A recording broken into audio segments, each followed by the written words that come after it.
আসসালামু আলাইকুম। আমি আব্দুল্লাহ শাকিল। আমার ইউটিউব চ্যানেল শাকিল হোমে আপনাদের স্বাগত জানাচ্ছি। আজকে আমি আপনাদের সামনে নতুন একটি টিপস অ্যান্ড টিউটোরিয়াল নিয়ে হাজির হয়েছি। আজকে আমার টিপসটি কী তা দেখার জন্য আপনারা আমার সাথেই থাকুন এবং আমার ভিডিওটি না টেনে দেখতে থাকুন। বর্তমান সময়ে প্রাথমিক শিক্ষকদের নিকট IPEMIS একটি গুরুত্বপূর্ণ বিষয়, অর্থাৎ একটি জায়গায় স্কুলের সামগ্রিক তথ্য আপনাকে আপলোড করতে হবে। সেক্ষেত্রে আপনি কিভাবে প্রধান শিক্ষক হিসাবে লগ ইন করবেন এবং লগ ইন করার পর বিদ্যালয়ের তথ্য কিভাবে, শিক্ষার্থীর তথ্য কিভাবে আপলোড করবেন। তো আজকে আমার ভিডিওর বিষয় হলো শিক্ষার্থীর তথ্য কিভাবে আপলোড করবেন। তো আপনি প্রধান শিক্ষক হিসাবে লগ ইন করার পর এরকম ইন্টারফেস পাবেন। ইন্টারফেস পাওয়ার পর এখানে দেখেন শিক্ষার্থীর সারাংশ, এই যে দেখাচ্ছে আপনাদের শিক্ষার্থীর সারাংশ, এটাতে আপনি ক্লিক করবেন। এটাতে ক্লিক করার পর একটু লোডিং হবে, যেহেতু আমাদের প্রতিদিনই নেটওয়ার্কের সাথে যুদ্ধ করে কাজ করতে হয়।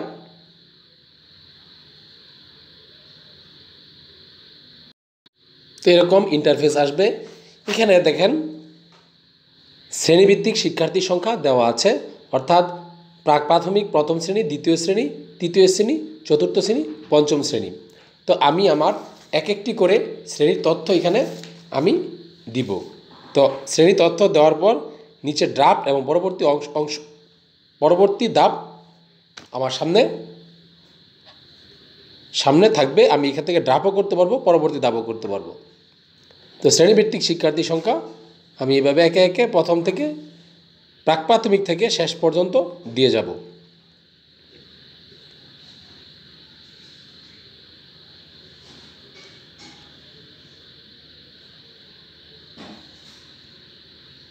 আমি প্রথম শ্রেণী দিলাম, আর দ্বিতীয় শ্রেণী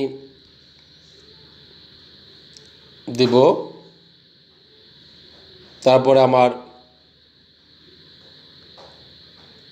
তৃতীয় শ্রেণীও দিব,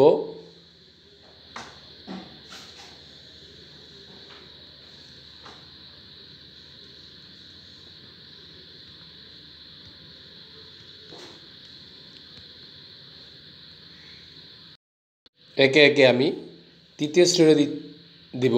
তারপর তৃতীয় শ্রেণীর পর আমি চতুর্থ শ্রেণী দিব,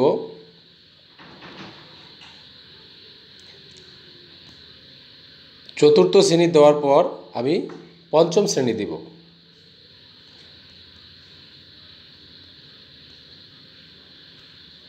পঞ্চম শ্রেণী দেওয়ার পর আমি নিচে চলে আসব। তারপর আছে দেখেন পাঠদান মাধ্যম অনুযায়ী শিক্ষার্থীর সংখ্যা।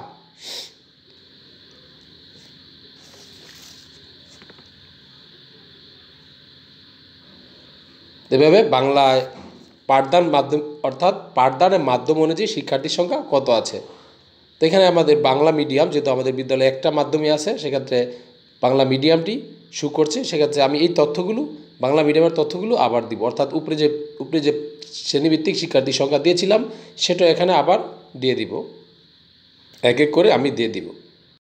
আমি পাঠদানের মাধ্যম অনুযায়ী শিক্ষার্থীর সংখ্যা দিয়ে দিলাম, যেটা দিয়ে দিছি দেখেন সদ্য পরিবর্তিত। তারপরে জেন্ডার অনুযায়ী শ্রেণীভিত্তিক শিক্ষার্থীর সংখ্যা, অর্থাৎ ছেলে কয়জন, মেয়ে কয়জন, সেটা আমি এখন দিব।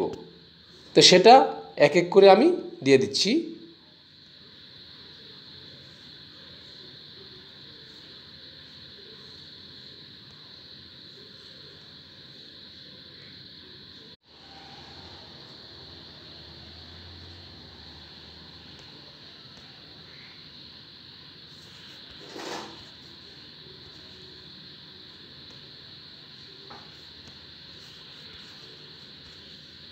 তো প্রথম থেকে, অর্থাৎ প্রাক প্রাথমিক থেকে পঞ্চম শ্রেণী পর্যন্ত আমি সকল শ্রেণীর তথ্য জেন্ডার অনুযায়ী ছেলে মেয়ে আলাদা করে আমি দিয়ে দিলাম।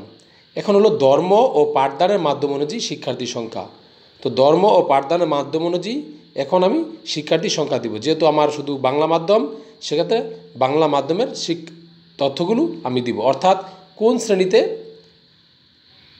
কয়জন, কোন কোন ধর্মের শিক্ষার্থী আছে সে তথ্যগুলো আমি এখানে এক এক করে পূরণ করব। তো প্রথমে আছে যে প্রাক প্রাথমিক, তারপরে প্রথম শ্রেণী, দ্বিতীয় শ্রেণী, তৃতীয় শ্রেণী, চতুর্থ শ্রেণী, পঞ্চম শ্রেণী। এক্ষেত্রে আমি ধাপে ধাপে তথ্যগুলো আমি পূরণ করব। তো এখানে প্রাক প্রাথমিকে আছে আমার 22 জন, 22 জনের মধ্যে 14 জন মুসলমান আর 8 জন হলো আমার হিন্দু। আমি এই তথ্যগুলো এভাবে প্রতি শ্রেণী অনুযায়ী একের পর একটা শ্রেণী তথ্য। এখন পঞ্চম শ্রেণীতে আমি দেব সর্বশেষ, তাহলে আপাতত ধর্মভিত্তিক শিক্ষার্থী তথ্য দেওয়া শেষ হবে। তো আমার এখানে আছে হলো মোট 32 জন, 26 জন মুসলমান আর 6 জন হলো হিন্দু। এই তথ্যটা দেওয়ার পর আমার পাঠদানের মাধ্যম অনুযায়ী ধর্ম ও পাঠদানের মাধ্যম অনুযায়ী শিক্ষার্থীর সংখ্যা দেওয়া শেষ হলো। তারপর আসে বিশেষ চাহিদা অনুযায়ী শিক্ষার্থীর সংখ্যা, এটা যদি আপনাদের থাকে তাহলে দিবেন।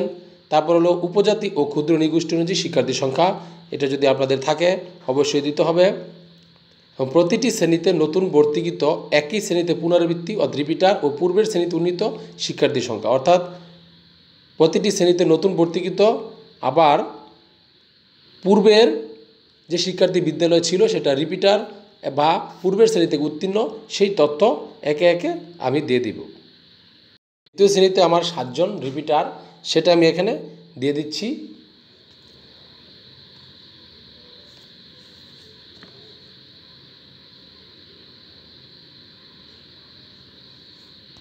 এটা হলো আমার যে 7 জন রিপিটার, সেটা আমি এখানে দিয়ে দিব। তারপর হলো পূর্বের শ্রেণী থেকে উত্তীর্ণ এবং পূর্বের শ্রেণী থেকে কতজন উত্তীর্ণ আর নতুন ভর্তিকৃত, সেটাও এখানে আমি দিয়ে। তৃতীয় শ্রেণীতে আমার 2 জন রিপিটার আছে, সেটা আমি দিয়ে দিব। তো তৃতীয় শ্রেণীতে আমার রিপিটার 2 জন। এখন তৃতীয় শ্রেণীতে আমার মোট শিক্ষার্থী ছিল 37 জন, তার থেকে 2 জন রিপিটার। তো এখন দেখেন এখানে একই শ্রেণীতে নতুন ভর্তিকৃত পুনরাবৃত্তি, অর্থাৎ আপনি কি ভুল করতেছেন বা আপনার যে ফর্মুলায় যাচ্ছেন সেটা কি ঠিক কি না, এই জন্য একটু দেখে নিতে বলছে। তো যেহেতু আমার 2 জন রিপিটার মোট 37 জনের মধ্যে, আর 35 জন হলো আমার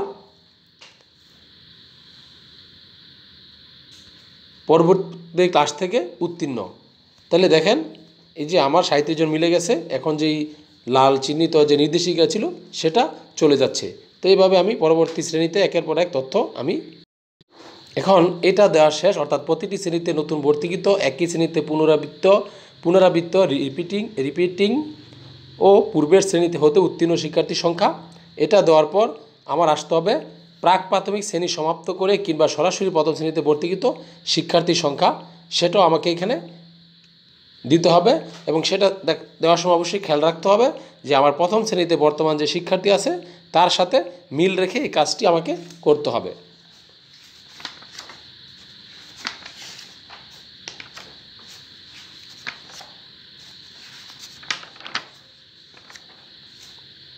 তো এটা আমি একে একে দিয়ে দিচ্ছি। যে প্রথমটা হলো প্রাক প্রাথমিকে না পড়ে সরাসরি এই বিদ্যালয়ে প্রথম শ্রেণীতে ভর্তিকৃত, অর্থাৎ প্রাক প্রাথমিকে না পড়ে সরাসরি প্রথম শ্রেণীতে ভর্তিকৃত।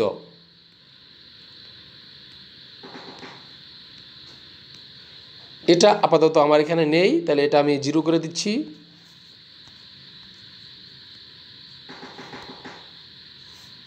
তারপরে আছে অন্য বিদ্যালয় থেকে প্রাক প্রাথমিক সমাপ্ত করে প্রথম শ্রেণীতে ভর্তিকৃত, সেটা আমার আছে 5 জন, 10 জন, 5 জন ছেলে 5 জন মেয়ে, এটা আমি 10 করে দিচ্ছি। তারপরে আছে এই বিদ্যালয়ে প্রাক প্রাথমিক সমাপ্ত করে, অর্থাৎ এখনও আমার যেই প্রথম শ্রেণীতে 35 জন শিক্ষার্থী সেটা মিলে নাই, এজন্য আমাকে এখনও তাদের নির্দেশনা ফলো করতে বলছে। তো আমার এখানে আছে 10 জন, আর আমার বিদ্যালয়ে শ্রেণী সমাপ্ত করেছে যে শিক্ষার্থীগুলো সেটা আমাকে দিতে হবে। আমার মোট শিক্ষার্থী ছিল 35 জন, সেক্ষেত্রে 10 জন অন্য বিদ্যালয় থেকে, আর বাকি 25 জন আমার বিদ্যালয় থেকে প্রাক প্রাথমিক সমাপ্ত করে প্রথম শ্রেণীতে উত্তীর্ণ হয়েছে। তো এটা দেওয়ার পর দেখেন আমার যেই নির্দেশিকা লাল দাগ ছিল সেটা চলে গেছে। তো এইভাবে আপনারা আপনাদের বিদ্যালয়ের শিক্ষার্থীর তথ্য দিতে পারবেন। তো শিক্ষার্থীর তথ্য দেওয়ার পর আপনারা ড্রাফট করবেন। আপাতত ড্রাফট করে সেভ করে রাখবেন।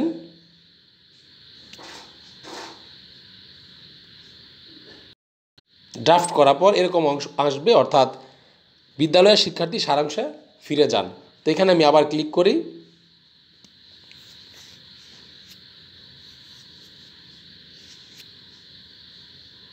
ক্লিক করার পর আমার যেই 2022 সালের যে তথ্য এখানে চলে আসছে।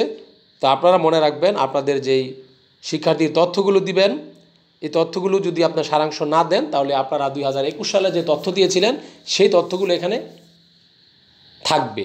তো আপনারা যখন পরিবর্তন করবেন, পরিবর্তন করে পরে আপনারা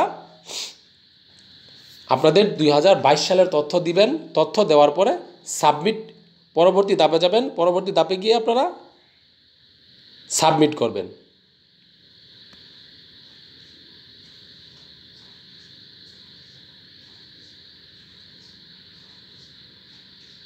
তো এভাবে আপনারা আপনাদের তথ্যগুলো সহজেই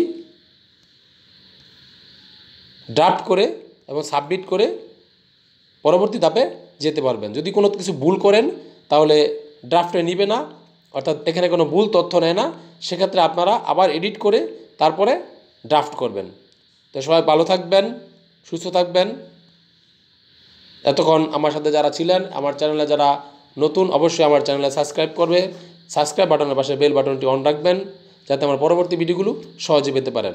সবাইকে ধন্যবাদ।